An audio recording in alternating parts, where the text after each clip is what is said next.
Ania lay on the hardwood floor in her bedroom and grappled with her thoughts. If she were given a choice between saving art or literature for humanity, she decided that she would preserve literature. This seemed only natural, given that she was about to begin her third attempt at a novel. Her bedroom contained a number of Edward Rouchet screen prints, recently transported from the family's art storage facility in Gurgaon. But she would willingly give them up for a lifetime of excellent books. It was not unusual for Ania to contemplate drastic hypothetical choices in this way.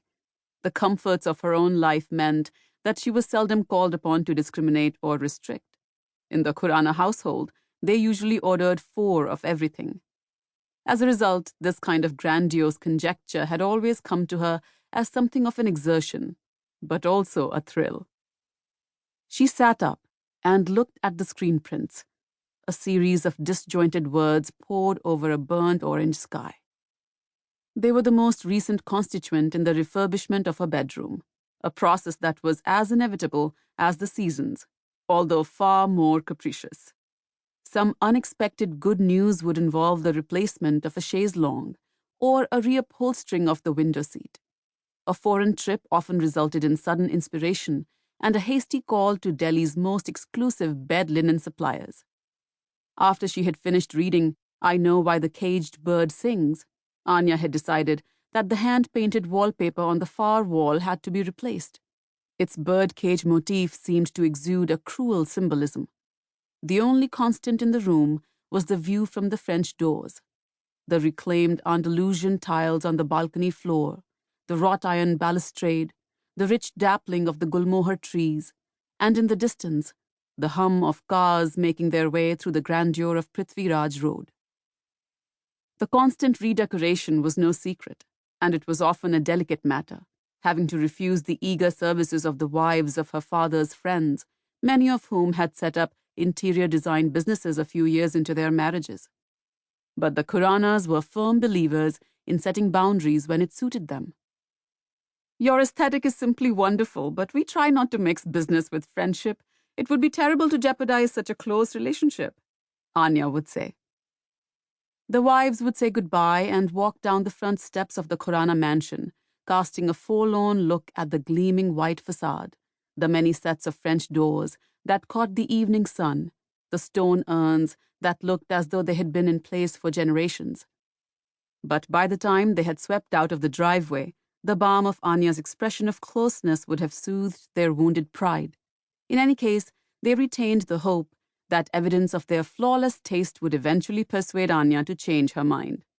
There were, after all, 5 Khurana homes around the world to accommodate the wives' ceaseless creativity. The Rouchet prints were gorgeous, but Ania could live without them. She could live without the mismatched lamps and the antique rosewood desk and the perfectly lit dressing room. But literature was not negotiable. She allowed herself the grace of a few moments to think about her new novel. She had finally settled on a title, The Enigma of My Effigies. And as with her previous attempts, this important decision firmed up her intent and clarified her vision.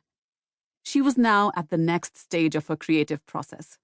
She loved names and planned to spend the next few weeks homing in on the perfect ones for her characters. Ludmila. At the moment, she had a yen for Ludmila. The trouble, however, was that Delhi was so uninspiring. Although only 25, she felt that she had spent many decades trapped in a fishbowl, circling round to the same views and impressions. Something cold and rigid was holding her back. She had never had any doubts about her ability, having been assured of preternatural success all her life. As always, it was a question of the correct milieu in which to flourish.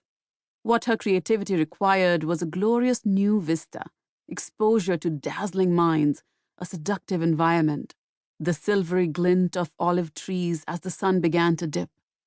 She would have to speak to her father about this new enterprise. She left the room and walked down the length of the corridor to the other side of the house, but found that his study was empty. Behind her, the Khurana's ancient basset hound, Sigmund, lay on an Isfahani rug at the top of the stairs, occasionally blinking with a great sense of resignation. "It's all right, Siggy," said Ania as she stepped past him. "The world really isn't as awful as you think." Sigmund closed his droopy eyes, and they remained shut. At the foot of the stairs, she could see that the lights were on in the conservatory, its blues and greens reflected in the enormous glass panes. But this room too was empty. She walked down another passage, past the screening room. The door was open, and she could see that a film was still playing with the sound low, Humphrey Bogart's craggy face filling the giant screen. So her father was certainly around somewhere. She eventually found him in the breakfast room, staring at a plate of grey crackers that looked like dog biscuits. "Are those for you or for Siggy?" she asked. "Technically for me. They are from Sweden. They are supposed to increase one's metabolism." "They're not the prettiest things in the world, are they?" Dilip Khurana shook his head and looked at her much in the way that Sigmund had. "Papa, sit down. I need to talk to you. I need to get away from Delhi." "Why? Is there something wrong with your air purifier?" "No, I need to be inspired. I need a real change. So just hear me out, and please don't look at me like that. It's really not a big thing. There's a writer's residency in Italy, which is absolutely amazing, and it's the one thing that will really get me going in the right direction with my book." "I see." "I'm completely serious. It's not a holiday. It's work. It's a challenge. It's growth."